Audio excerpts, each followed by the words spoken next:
So today is the second day in our series regarding Africa. Last week we heard about how there is a difference between what we may believe as Africans and what the world may believe as Europeans and Asians, etc.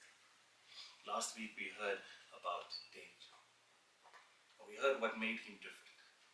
And we heard that he was willing to stick to what he knew, because that is what worked.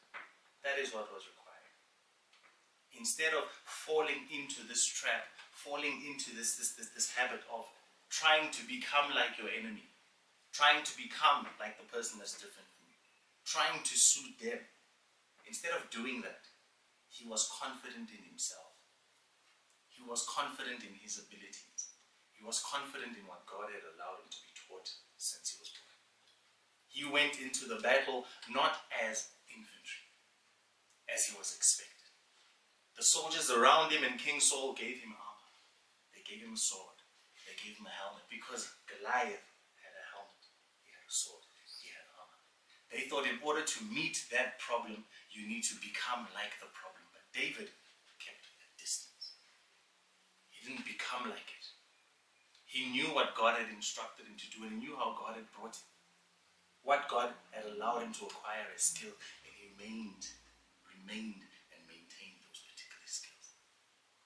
And in doing so, he defeated Goliath, even though he was much smaller, even though he was much less experienced. We saw that last week, that if he gave in, if he decided to meet Goliath in a sword fight, what would have happened? He would have been chopped off long before he could even get close to Goliath. But staying true to himself, staying true to what he had been taught, staying true to this God of Israel, what did he do? He remained artillery. He remained with his gun. And then Goliath